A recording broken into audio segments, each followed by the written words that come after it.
while these things are all terrible, these are real character issues, character flaws that should disqualify anyone from the ability to serve in any of these positions. They just cherries on top. They're not qualified. Like, the reason they shouldn't get the job is not just because of the allegations against Pete Hegseth, not just because of the allegations and the ethics report against Matt Gaetz. The basis of it is they're not qualified. Like, what? Like, we don't even got to go to the ethics report. They're not qualified.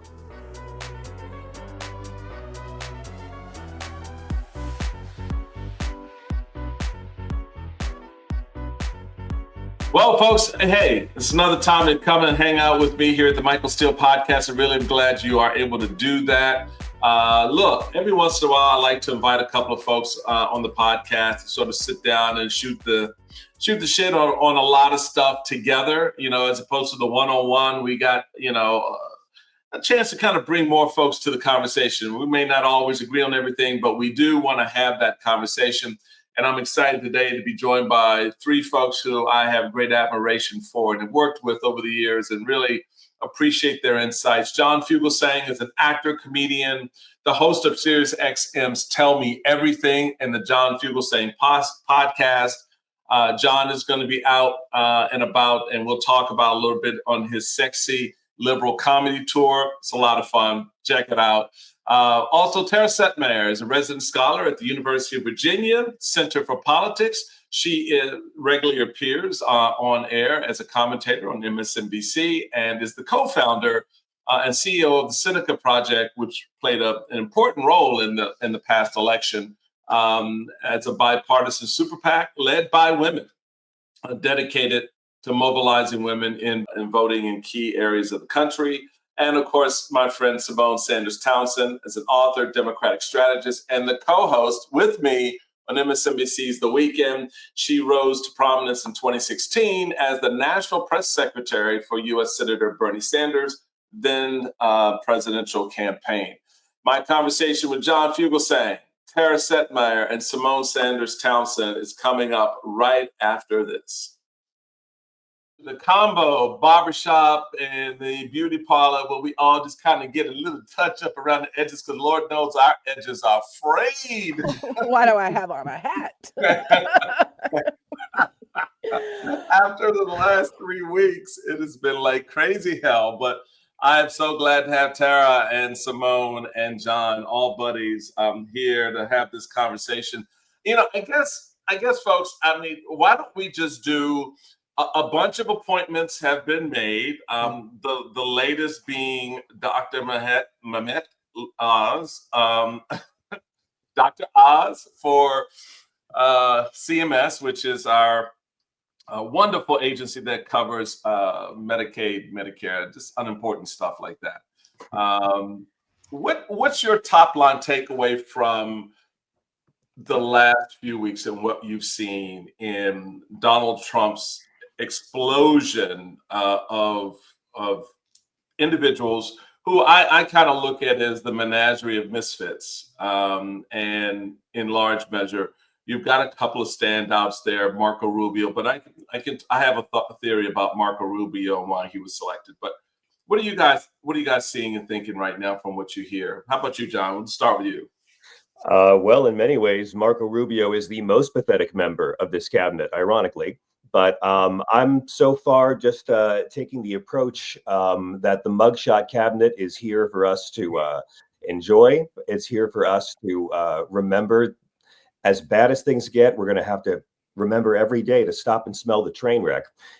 Historically, hiring unqualified people because of blind loyalty really works out well for governments, all throughout the world. Yeah. So much of this is Donald Trump deliberately trying to assert that he has enough power that he can have this ridiculous assemblage of quacks and hacks and whores. And I apologize to sex workers for the amount of times I'm going to be saying whores in relation to this cabinet for quite some time to come. Matt Gaetz, first off, it's a sex pest nest between Matt Gaetz, who's so innocent Right now, he's fighting to keep the report from coming out after asking for a pardon. That's how innocent he is. All right. Here is so innocent. He called the babysitter he groped 30 years later to apologize when he was running for president. Hegseth is so innocent, friends, that he paid the woman he didn't have commit sexual abuse on, paid her and had her sign an NDA. And Donald Trump is so innocent, only 26 women have accused him of doing what he says on tape he likes to do. So this is like Joker blew up the asylum because the people of Gotham thought Batman was too woke. It's not going to go well. I don't think Marco Rubio will be a disaster, but so much of this is Donald Trump deliberately hiring flunkies like a Matt Gaetz, who he can have complete compromise on, because we all know the reasons. Right. He's as far removed from Merrick Garland as you can get with justice, where Merrick Garland goes after the president's son. And that's what's going to be on his tombstone, by the way. I'm the guy who took down Hunter Biden. Well done. But Joe Biden is so dependent to have an ethical White House with an independent Department of Justice that he'll have Merrick Garland go after his own son, whereas Donald Trump is deliberately trying to hide, to install a deeply compromised puppet to run roughshod over the laws for him. I mean, I feel like if the president could have had it his way, he would have edited and made sure that Hunter did not was not a focus of the probe, but he wasn't involved. I don't know. It's just kind of like, one, Donald Trump is doing what he said he would do. You know, when people were shocked about RFK Jr., we're like, but he told us. And so you either were not paying attention or you didn't believe what he said. But some of these other folks like Matt Gaetz, Pete Hegseth, I guess for me, the sexual assault allegations, and now what we are, NBC News hasn't independently confirmed it, but you know, you've got the New York Times report out there about Pete Hegseth just this morning, apparently having a woman says she was raped by him at a conference. With her family, right? Like these are just in addition to this is in addition to the one he paid off. In addition to the one he paid off, yes. And this woman essentially something was put into her drink. It seems like, and she doesn't remember. She had hazy moments, just like the woman who signed the NDA. Right. Just like the woman that signed the NDA. But while these things are all terrible, and these are character, I think. These are real character issues, character flaws that should disqualify anyone from the ability to serve in any of these positions. They just cherries on top. They're not qualified. Like the reason they shouldn't get the job is not because, you know, is not just because of the allegations against Pete Hegseth, not just because of the allegations and the ethics report against Matt Gaetz. The basis of it is they're not qualified. What? Like, we don't even got to go to the ethics report. They're not qualified. Wait, the fake wrestling lady's not qualified for education? The fake wrestling lady's not qualified to run education, you're saying? Honey, I'm just like, the people focused on the wrong stuff. Okay, I understand that, you know, our media apparatus friends want to chase the salacious details and da-da-da. Can we start with, like, are you a lawyer? Can we start with, like, have you ever taught anyone? Have you been a teacher? Can we start with, have you ever commanded a unit, not just being a veteran? Tulsa Gabbard, can we start with, have you ever handled classified information? Or how about, are you not a Russian asset? I mean, how about that? Like, someone should ask her. I think yes, they should. I mean, before we move to ambassador to Israel, do you think all the Jews will either die or be forced to convert in the tribulations? Yeah, these are good questions to ask. You know, I have been, and all of us here have been are part of the coalition of the sane, as my good friend Denver Riggleman would say. And it's sometimes hard for us to understand why people make the decisions they make. And I look at this and you call it a menagerie of misfits. Is that what you call them, Michael? Yes, yeah. I call them the cacophony of kooks, crazies, and crackpots, because that's what we're looking at here. And now, given all of to Simone's point, they're not even qualified for these positions. And now we're looking at a Planet of the Rapes type of situation. Because who are these people? What does that tell us about their character? Right? Like, what are we doing as a country? And I got into a very big argument recently. I spoke at the Jefferson Society with Chris Matthews last week. And kind of a post, and was also David Urban and a Trumper guy. But we got into a very heated argument about, well, the voters have spoken. And how dare we say that the voters are wrong? I'm telling you that the voters are wrong. The voters aren't always right. We spent over 100 and how many years of slavery and Jim Crow and women not having equal rights, and voters voted for that. The voters don't always get it right. I'm sorry. But who's to say that the voters even chose this? All of the voters, I don't think the voters chose this. That's the other part. Like, I just think it's such a simple explanation for people to say this is what the voters wanted. Right. I don't think that some of them, a subset of them did. And that's what I said. I'm like, the MAGAs, this is what they chose. But for all the people who claim that this was about the price of eggs and affordability, this isn't what they chose. How did they, or do you really, how does all of this impact any of that? It doesn't. This is about, they gave Donald Trump the permission to start a retribution campaign to destroy our democratic institutions and our government and our way of life in this country and the freedoms that we all equally were supposed to have access to, because they thought, they rationalized in their mind that they needed prices to come down and he's going to be the change agent. Is this what they chose? I don't think so. But now they have effed around and are about to find out, and the rest of us have to pay the price for it. And I don't know that normalizing the transition is the best way to go here. I love Joe Biden. I think he's a wonderful, wonderful man. But the way that they have handled this transition as if this is normal and just shaking hands and sitting in the Oval Office like, well, you know, last week we were telling everybody this guy was Hitler. But what would y'all have had Joe Biden do? Not welcome him. I mean, I don't know. I'm not sure. Joe Biden has to draw a contrast. He has to do it. It breaks my heart. But do you have to invite him into the White House and sit next to him and act like I think I don't know. Yeah, I think you have to. I think you look. I don't know. You didn't have to smile. He did the right thing. He didn't have to smile. Yeah. Why don't we always have the right thing and the other side doesn't? Pictures, you know. Yeah. That's it. We didn't need the Vogue treatment. One could argue we could have done without the Vogue treatment, but I'm just saying there are ways to do it with saying like, I'm going to do this because it's the right thing to do for the peaceful transition of power, but not be so friendly as if we're over here old buddies and it was a regular campaign and that we're just going to go on and argue over marginal tax rates now. Look at what Donald Trump is about to do to our country. I don't know.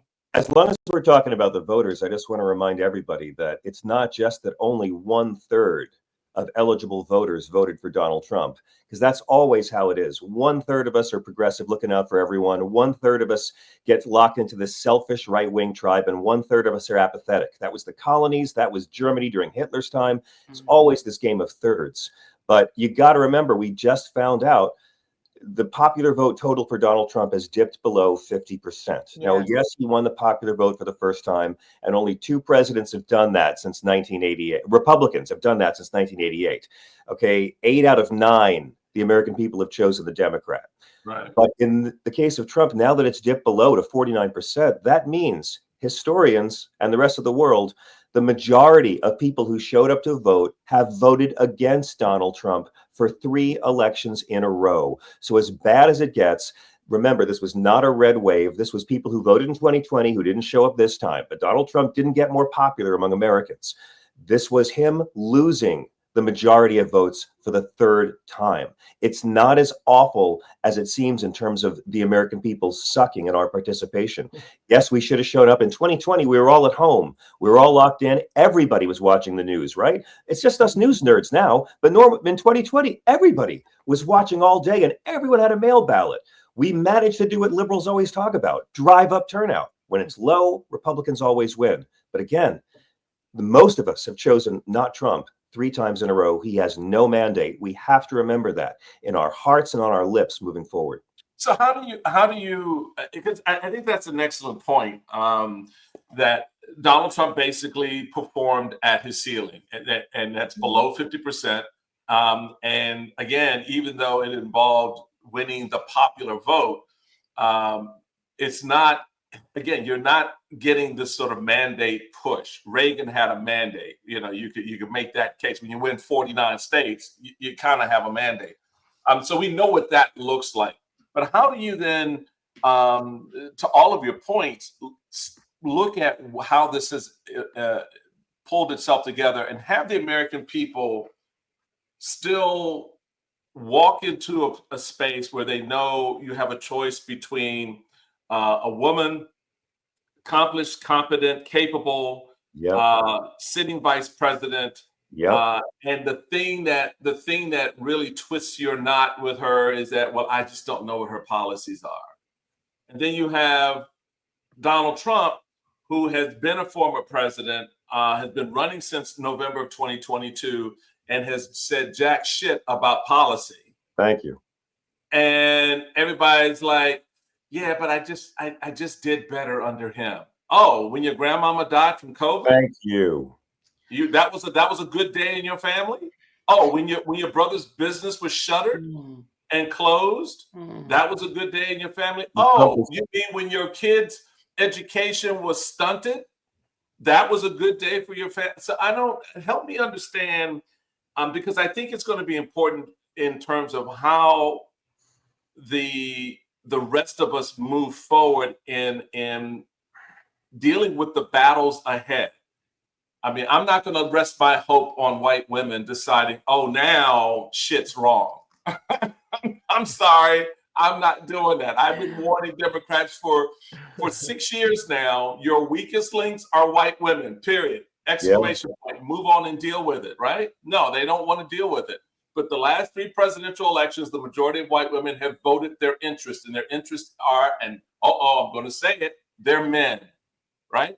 And so nobody wants to have that. So how do we sort of contextualize what the voters said against what we know is coming, and sort of deal with the challenges that are going to come from that? Look, I know Tara has been doing all the work with the Seneca Project. I would just say, I think it is very important that people actually go and talk to and ask the voters, right? Like on MSNBC, David Noriega, in the aftermath of the election, he talked to this family. I cite this all the time. It makes it so clear. He talked to this family.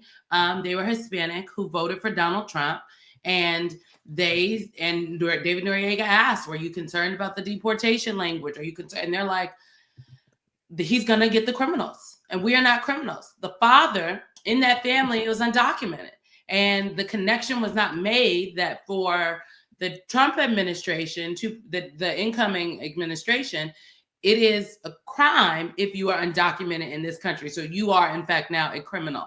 I think you have to ask the voters. We have to the voters that John said that did not come out to vote. We got to go. People have to go into the barbershops and the beauty shops, places in, some of the rural parts of Georgia, that those rural counties that Warnock did well in, that the vice president did not do as well in, and ask the voters. Go into Metro County, Philadelphia, the collar counties in Pennsylvania, and ask the voters, because I think a lot of assumptions are being made and people are not talking to the voters. And I think the way forward is asking the voters, but also elections have consequences. And so I am not signing up to be like, oh my God. No, elections have consequences. So, this is what's happening.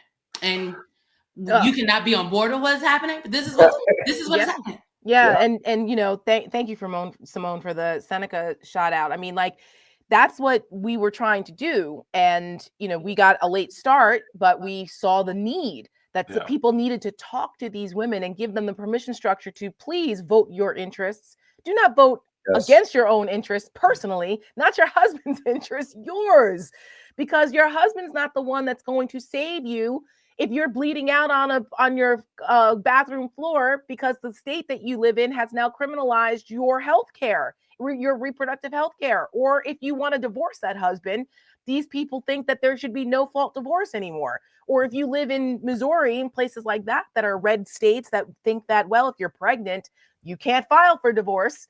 I mean, taking these old school draconian, taking us back type of things, but it didn't register to them. They felt like, well, that's not actually going to happen. And in some places, the message did get through, because on reproductive rights in 7 places, right, it made the ballot initiatives passed. Down ballot, they voted. It was the top of the ticket. But they didn't think would matter for them, which is an interesting dynamic. And we're going to try and look at that more and delve into the numbers more and the down ballot and the counties, like how people voted and why, particularly for women, as Seneca moves forward, because we're still in this fight. I mean, we will not obey in advance. So there's that. But then there's also, you know what, Michael, maybe it wasn't about the price of eggs for folks. Oh, you think? Yeah. You know, I mean, it doesn't, there's a certain disconnect here that we need to face the reality that it wasn't just about that. And that was what they used to rationalize their decision, that they just didn't want a Black woman at the top of the ticket, because the double standard that was applied to Kamala Harris versus Donald Trump and Van Jones, and, you know, he says all kinds of things, and I don't agree with him all the time. But when he said that Trump can be flawless, but Trump can be lawless, but Kamala Harris has to be flawless. Yep. That was a microcosm into what we were dealing with here as far as perception and how the media and folks treated Kamala Harris versus Donald Trump. If Kamala Harris said one of the batshit crazy things that Donald Trump said, just one, she'd be run out of town. Yeah. That Could you imagine? That campaign would have been over the moment the words left her lips. So I mean, we need to look at ourselves as a country as to why we are allowing this, why we're okay with this. And so that opens up a two-parter for me, because part of why a Kamala Harris campaign would have been over if she said one of the batshit crazy things that Donald Trump said is our media and the way our media has covered this election. Yeah, not you guys, but yes, present company excluded, but yes. We wanted to, on our show the weekend, we wanted to stay very clear on the issue in front of us, and that is the fitness of the individuals to be president of the United States, what the country will look like under each of these administrations. And it wasn't just this, haranguing about Donald Trump. That's easy. But, we had the head of Heritage on our show, I remember. For the first time, he actually was like, oh, yeah, Project 2025. He was doing all kind of linkages between the campaign because they thought they were immune to that. So you had that piece of it. But then it's the other side of it. And it goes, I'm curious with you, John.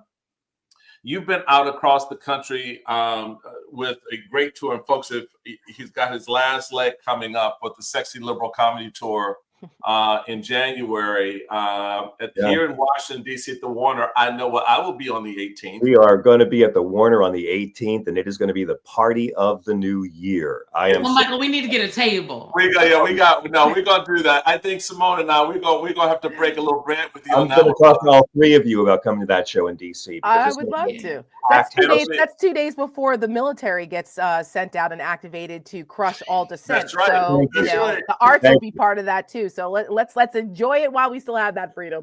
I just want to say this conversation right here is why I'm so honored and proud to be on this show with all three of you, because first off, as with Hillary Clinton, the poorest Americans voted for her. It's not about the price of eggs. Lowest income people voted Democrat.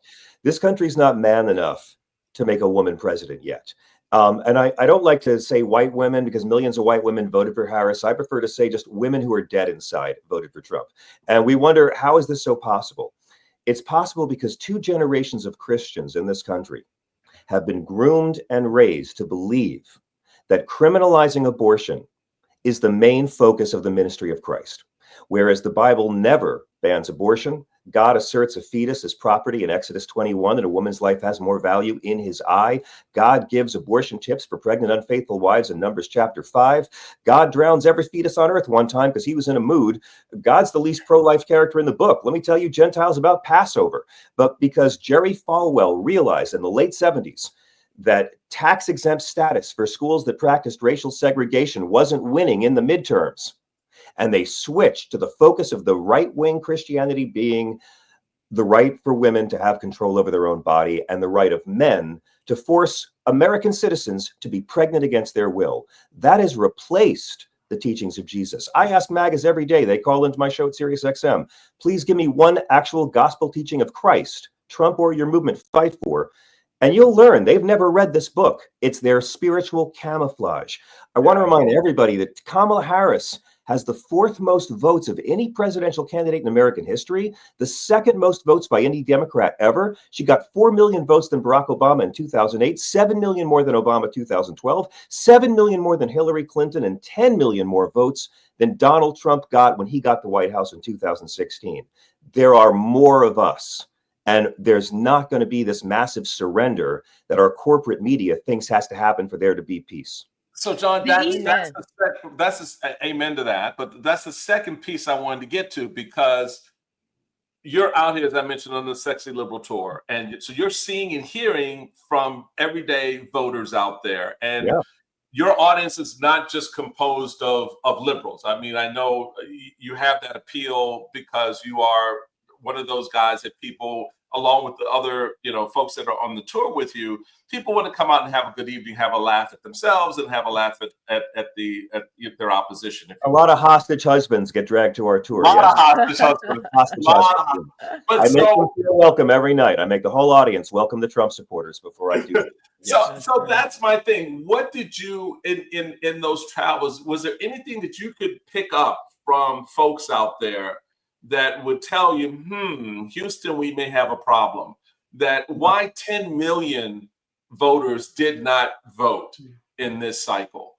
Donald Trump is basically playing at Hillary Clinton levels in 2016, not Joe Biden levels in 2020. Yeah. So what do you think among voters out there, when looking at this race, they just said, F it, I'm staying home? Look, the Christians elected Caligula, and God sent a plague.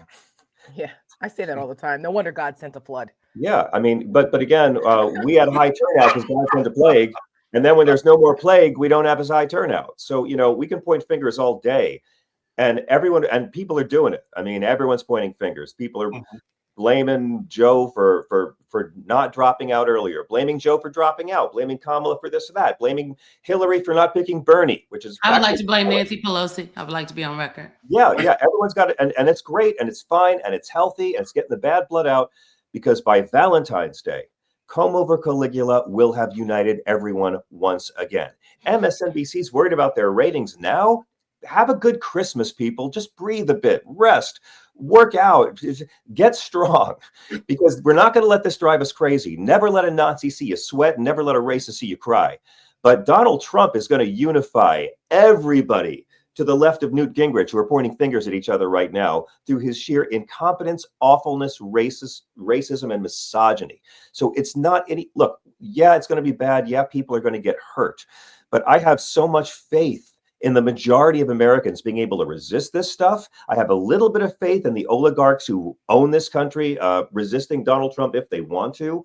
This happens because we have no idea how Fox News raises people and babysits people and keeps people's brains occupied in huge swaths of this country. Be anywhere in America, you guys know, walk into a cafe, walk into a store, walk into a bar, you'll see Rupert Murdoch's propaganda on the screen, telling white people what they want to hear. Walk into a military base, which should scare everyone about what Donald Trump wants to do by activating our military and turning them against him. That's why they believe Donald Trump cares about them. That's why they believe Kamala Harris wasn't intelligent, because they're taking this in all day. Yep. I'm a part of the only 24-hour progressive radio station that's coast to coast in America. There is no TV equivalent. I did a show for Al Gore a couple years ago because he was trying it, but they weren't really serious about it. Until there is some kind of progressive media infrastructure to rival the brainwashing apparatus for profit that the right wing has. I mean, they do it for profit. We're going to keep on losing our Caucasian brothers and sisters to this propaganda machine that keeps them punching themselves in the face. This election's not like 2016. This election is 2004. A petulant millionaire at birth president lies to the American people. A lot of people get killed. In that case, it was a war. In this case, a plague. And the American people said, well, he lied. A lot of people got killed, but I'm going to vote for him anyway. Like, it's inexplicable unless they're getting brainwashed all the time. And we haven't found the way to use facts, the Constitution, the law, and the gospel to reach these people yet. Well, I think that this point about because of our fractured media environment, depending on like who you trust to tell you what is going on, if you are even wanting to key in, right? Because there's a lot of people that are like, I don't even do, they say, I don't watch political news, right? Yeah. They watch all these other things and then they consume their news on the internet. Depending on where you get your, how you inform yourself, you could potentially be receiving a different set of just basic facts. And I think the genie, to John's point, is out of the bottle. And so I'm a fellow at Georgetown this semester, and I asked the students in my study discussion on Monday, like, I said, where do y'all get your news? Because we talked about the media apparatus. And they named these sites on Instagram, these pages on Instagram. And I was like, they talked about some of the tip sheets, right? Because these are Georgetown students. Okay. So they at least, they're like Wall Street Journal in the morning, CNN 5 Things, Politico, Axios, Playboy. But no one named any of the news on TV. They talked about YouTube. Yeah. And they talked about content creators. They talked about podcasts. And someone made the point that, like, well, at the end of the day, the people in the podcast and whatnot are not doing their own individual reporting 9 times out of 10. They're talking about what happened in the news, what the news people are reporting, and then layering on top of that. Right. So I just, it's a conundrum, but unless people are willing to, get out there, have smart conversation, right, that rivals some of the other conversation that is happening, the information bubble is not going to be popped, because people across the country, they have a lot of things going on. People are dealing with all kinds of stuff. We do this every day. We're the political professionals, but most people, they're not worried about what the president is doing and saying, or what, they're worried about how to put food on the table, how to pay their bills, like what they're gonna, do they have money to, get their child on a field trip this week? Can they do Christmas presents? And I just think that some of the people in the media apparatus just like are just so far removed from the reality of that like there's a disconnect in how people are trying to talk to other folks. Yeah, that is 100% correct. And I would say that, Michael and I are well aware of how that propaganda machine has been built. We've been watching it. And I think at some points, unwittingly, we're a part of it for years in the Republican machine. And, I often reflect on like, oh my God, what role did I play in this? But but our superpower is that we do speak plain language. We do meet people where they are, which is why we're considered trusted voices. And the problem is that we all are recognizing here is that there has not been the same amount of investment on the other side for the honest, truthful voices that speak to people where they are, to combat the propaganda machine that's been built on the right for 3 decades now. This has been going on for 30 freaking years.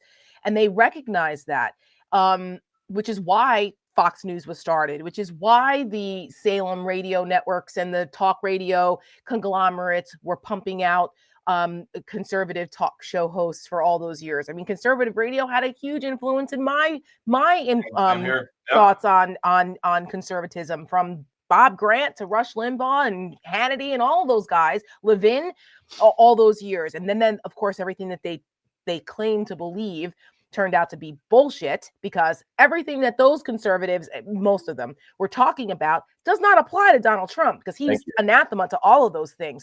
So it was a bunch of BS. But I use the example that Bill Buckley is spinning in his grave, because he's the one who said that conservatives are supposed to yell "stop athwart history" when no one else would.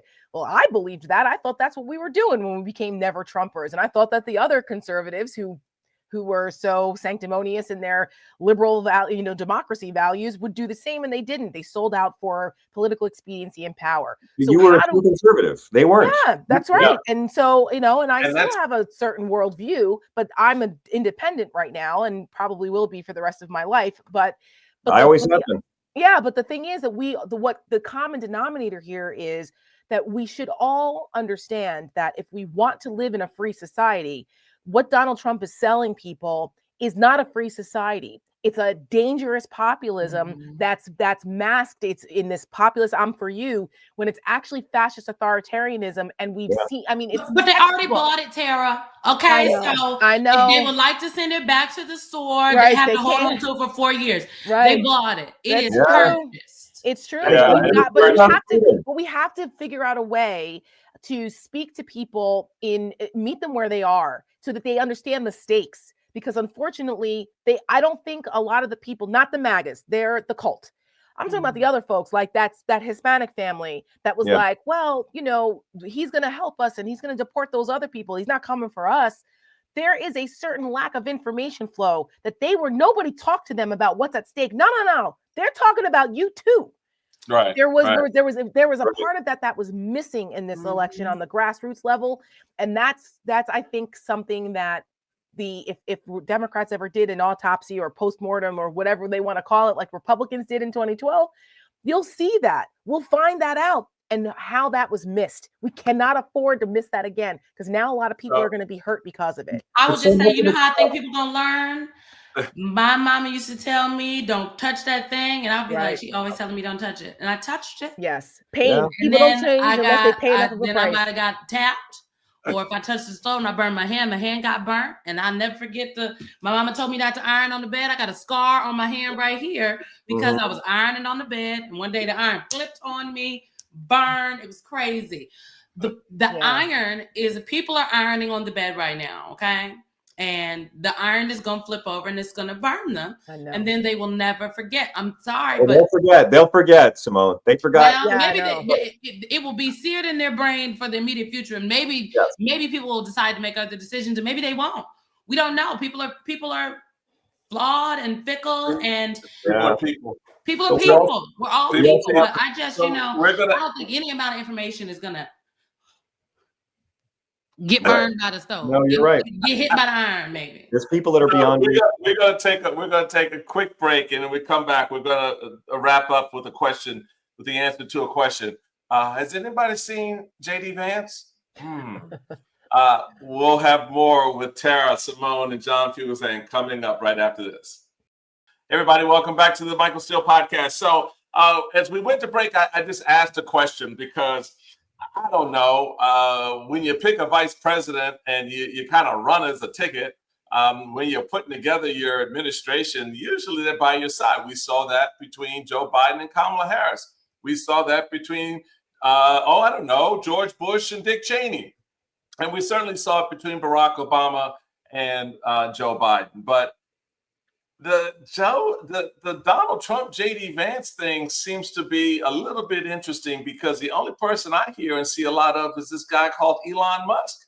So I guess Elon is the new surrogate vice president of the United States, who is as conflicted as hell, given that he's now some type of position with Vivek Ramaswamy, looking at the efficiency of the federal government, which I find hilarious that you got to create a department that's got to be run by two people to weed out government efficiencies. Folks, what the hell's going on here? I want to correct you, Michael. Elon Musk is not the new vice president. He's the new first lady. Yeah, you took the words out of my mouth. Yes. Yeah. Donald Trump JD Vance is like the wife Donald Trump needed for a deal. He doesn't need him anymore. He's of no immediate value. When he needs him, he'll send him out to some right-wing dude bro podcast. But he doesn't have a purpose for him in this government. He's not going to be in any of the bro shots. I'm sure they didn't vet him adequately. Donald Trump, as we know, just hires people that he likes on TV who suck up to him enough. This entire cabinet is just TV characters that Donald Trump wants to have come to life for him. And I'm sure that they learned a lot about the things JD Vance said about Donald Trump after he'd been announced as the VP. So he's put out to the cornfield until he has a use. And otherwise, he'll be, like an old school vice president, sitting around opening malls, breaking ties, and waiting for someone to die. He's not going to be a powerful vice president like a Dick Cheney or an Al Gore. Well, that's also because Donald Trump doesn't want him. He doesn't want JD Vance to overshadow him either. Yeah. Well, because he, let's be honest. I mean, at Seneca Project, we put out a couple of ads about how JD Vance is one heartbeat, 78-year-old, almost 79-year-old McDonald's eating heartbeat away from the presidency. And you think Donald Trump isn't fully aware of that? Of course he is. When you want to see how JD Vance is going to behave, just look at the vice presidential debate. Completely different guy. He tried to make himself seem more normal and compassionate and relatable and agreeable. What? Will the real JD Vance please stand up? This guy has considerable ID problems. He doesn't know who he is. I think that he is suppressed on a lot of other things too. Indeed. And his issues should scare people because he's not a dumb guy. And anyone that, like all of them, they need group therapy. JD Vance has mommy issues. Elon Musk has mommy and daddy issues. And Donald Trump has mommy and daddy issues as well. And now all of them, where we are paying the price because of their unresolved childhood traumas, because they had horrible parents and they couldn't deal with it. And now they're taking it out on the American people using the levers and power of the American government and going to destroy our democracy in the process because they need to find identity in being authoritarians. It is just outrageous. But the American people, to Simone's point, the American people bought it, and people don't change unless they pay enough of a price. I'm just concerned if we can come back from what that price is going to look like. That's what scares me and keeps me up at night. But we have to keep fighting, because while we still have the ability to do that and hold them accountable and point it out and explain it to people, we have to. Otherwise, we are acquiescing in advance, which I will not do. You know, Tara mentioned Elon Musk's mother, and I saw an interview that she did recently. Yes. Can I just say she looks immaculate, okay? I don't know how old this lady is, but she looks immaculate. I was like, who is this woman? Somebody's like, that is Elon Musk's mother. I said, diamond mine money. Okay, I'm not mad at it. I don't have it, but she looked good, okay? It was giving Melania on the day. So I'm like, damn it, the girl looked good, though. It's concerning, but she looks immaculate. So JD Vance, we come to find out because he was tweeting. People were mad that he missed this vote about the judges in the Senate because he's still a sitting senator, even though he's vice president-elect, but he wasn't in the meeting. The Democrats still have control of the Senate, and they're trying to confirm all these judges. And somebody who works for Steve Bannon was tweeting saying JD Vance should have been at the meeting. Where was JD? Should have been at the vote. Where was JD Vance? Just letting Democrats get all these people through. JD Vance quote tweets the lady talking about, I was with Donald Trump in Mar-a-Lago interviewing FBI candidates for the director position. Well, break a little news for us, Vice President-elect Vance. That exchange has since been deleted. Mm-hmm. And we also know that JD Vance has been picking up the phone, calling on behalf of Matt Gaetz and other embattled, if you will, potential cabinet secretaries. And as we have this conversation today, he's supposed to be on the Hill. I just think, though, I find it interesting that in all of the pictures and the videos and the UFC fights and we have not seen the vice president-elect. And I wonder if that is a strategic decision, and to be in a back and forth tussle with someone who is an advisor of the president, Steve Bannon's people, and with the vice president-elect, to me, is a little window into maybe the new world order for JD Vance as the vice president in a Donald Trump White House. Yeah, so, that goes to what John was saying ultimately, that Boris Epstein versus Elon is also fascinating if you've all looked at Don't even get me started about that too. I mean, these are the world's worst people that are all making these decisions. I mean, Boris Epstein is another horrible person who sexually harassed women and is a god-awful, obnoxious prick. And here he is making these types of decisions and having influence over anything. It's just outrageous. And also he's under indictment in Arizona for the elector scheme. This is just it's outrageous. And the other thing too about JD Vance, he's probably the second or third most reviled person in the Republican Party in Washington. Right. Number one is Matt Gaetz. Number two is Ted Cruz. Number three is JD Vance. Nobody likes these people. So does he really think he has any political capital to go up on Capitol Hill and convince and cajole and work the room for Matt Gaetz, who's another degenerate? This is a rogue gallery of degenerates. and all trying to convince other people that no, it's going to be fine. Vote for me, please. It's just it's surreal. And again, It's to surreal. Tara's excellent point. I don't want anything bad to happen to Donald Trump, but he's going to die someday. I don't want him to suffer. I don't want him to die. I want 3 ghosts to visit him on Christmas Eve and make him a good person. That's what I want. Okay, but he is going to die someday. And if, God forbid, the 7 inches of plaque around his heart do something in the next 2 years, and JD Vance becomes the president, JD Vance has no riz with MAGA. He has no control over MAGA. He has no ability to turn out MAGA. They will drop him like Trump dropping a wife. I actually think, though, that JD Vance is the future of MAGA, which is why he was picked as the running mate. Peter Thiel Wilson? Yeah, and I am praying for the president-elect's health. I think we should all just say that. Yes, I think he's the future. He's the future of the bro MAGA. Yeah, there's a certain element here that is. I don't want a confident fascist. Yeah, that's right. I agree with that. But we got to keep in mind that JD Vance is the choice of Don Jr. and Eric Trump. That doesn't mean he can turn out voters. No, that's exactly the point. So there is that, which means he does not have the kind of connection to MAGA that some other characters would have. Because when you're looking at the landscape of those who were potentially Donald Trump's running mate, he was not one that was immediately pushed up and pushed out like a DeSantis or some others may have been. So, folks, look, we are at time here. I know we have a lot of stuff y'all got to do. I just really appreciate all of you taking a moment to come on. Just have a quick roundabout and sort of get a little bit cleaned up on the sides and in the back. I'm about to actually go see my barber. He about to be downstairs about 2 minutes.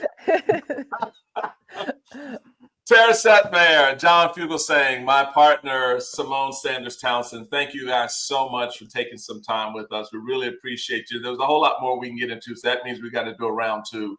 Because we didn't even get into the threats to the military and what he's doing on immigration over the next few months. But we'll save that for another conversation. I know we'll see you guys on your various platforms, the Seneca Project. Don't forget, folks, to check out John Fugelsang on his final stop on the Sexy Liberal Comedy Tour, Saturday, January 18th, Washington, D.C. at the Warner Theater.